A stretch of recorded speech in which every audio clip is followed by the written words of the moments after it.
മാണിക്കച്ചിറകുള്ള ഭാരത്തു കോരിയുള്ള വായാടി പക്ഷിക്കൂട്ടം വന്നുപോ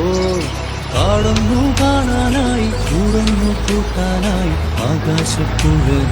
കുതിച്ചുപോ കണ്ടു മലനിര